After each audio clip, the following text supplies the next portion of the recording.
Hi guys, in today's how-to video we're going to be running through how to prime a model. Now it's a very simple procedure. Very few people actually need much help with it, but we're going to run through it anyway. Now some of you might ask, why prime a model? The answer is fairly simple. Paint doesn't stick that well to plastic. Sometimes if you want a smoother and better finish, you want to give the model a coat of prime base color first. Now, there are several arguments as to what colours to use. I prefer black because it's more forgiving. Some people will literally start with the Macragge blue that they intend to paint it with. Other people prefer white because they say it brings up the colours and makes them brighter.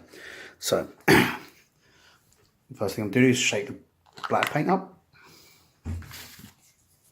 Now, when painting, don't dip your paintbrush into the pot. Get yourself a spare paintbrush or a cheap paintbrush. These are actually fairly good. They're available from Wilkinson's and most other cheap shops, a couple of quid for an entire pack of them. And I use these ones to transfer the paint onto my palette.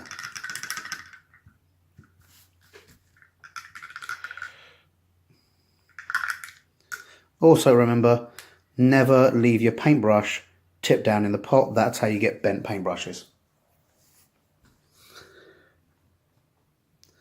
Now, you want to look at the thickness of your paint. This paint is a little too thick, so I'm going to take a little bit of water and thin it out a bit.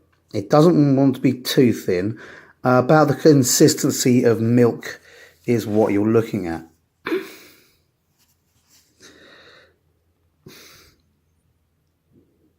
Now, as you can see, when I'm painting, I'm trying to get a thin but even coat over the entire surface of the model. You don't have to be neat at this stage. The purpose of it is primarily just to give the next coat of paint something to grip to. But what you do want to do is make sure you preserve as much detail as possible. You also want to get into all the nooks and crannies. Now the reason I use black is when I paint over it later, if I miss any of the nooks and crannies, such as under the arm here, that's under the arm here, it's going to just look like shadow. There's not going to be a problem with it.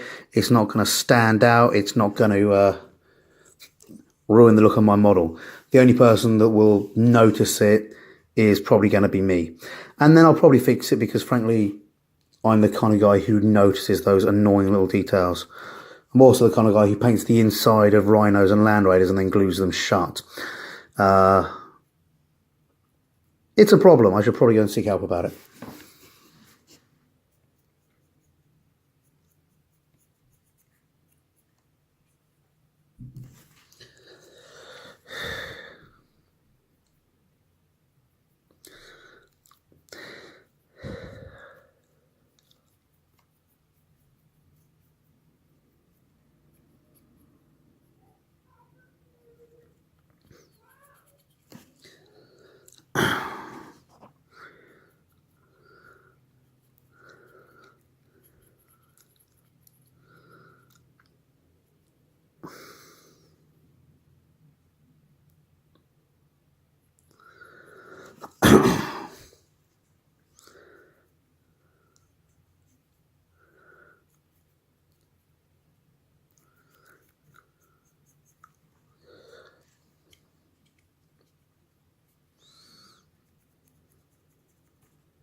Now, one thing you want to do is wash your brush regularly. A lot of the time it's a good idea to have a bit of tissue to wipe your brush dry. When base coating, I tend to just flick off the water because then I'm adding a little bit more water to the paint, which is usually beginning to dry up by that point. That's a little hint and a tip that's useful. Also, another useful tip is I sometimes put a tiny drop of washing up liquid, literally the tiniest of drops, in my water, as it helps keep those paintbrushes cleaner and helps lengthen the use of their life. It won't affect the paint and it won't affect your model, so don't worry about that, but it will give you a few more pounds per hour, if you will, out of those paintbrushes.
Now, you will need to refill your palette a couple of times. It's a good idea to make sure to close your pots afterwards in exactly the way that I didn't a first time round, just because it will prevent spillages and it will prevent wasting paint.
You'll notice that I'm going back and forth and not doing all of it at the same time.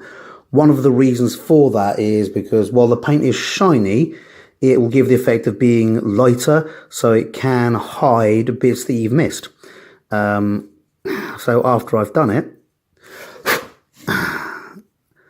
I will go back over areas and look for anywhere that I've missed, or any areas that aren't quite as well covered as they could be. Remember, it doesn't have to be perfect at this point, and it doesn't have to even give complete coverage. If the paint is thin and you can see the blue underneath, that's not a problem, because you're going to paint over this paint anyway. The purpose of this layer is to give you something to paint onto. Your next paint will grip onto it better, your next paint will go smoother, and will be less likely to give you brush marks, and will be less likely to need thick coats of paint because you've done a base layer. Or rather, because you've done a primer layer.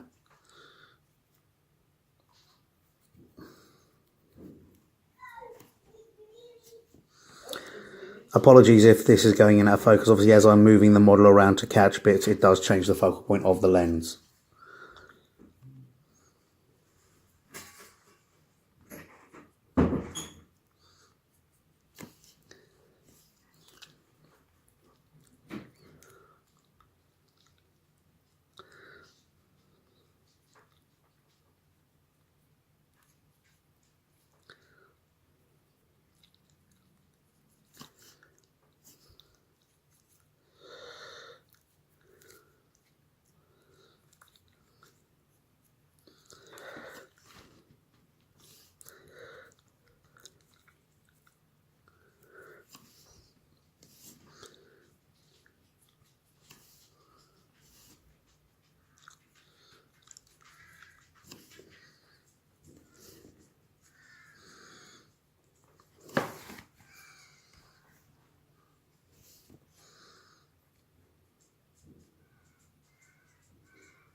In case anybody's wondering, the brush I'm using is a size 2. It's a synthetic brush. A few years ago, I might not have recommended synthetic. These days, I'm finding them to be as good and in many cases better than Sable for a fraction of the cost. There are a few exceptions. The high-end Sable obviously is really good. But for stuff like this, there really is no point spending extra money. I'm going to give those brushes a proper clean later. But there you go. There's one primed and ready for base coating Space Marine. Thanks very much for watching, guys.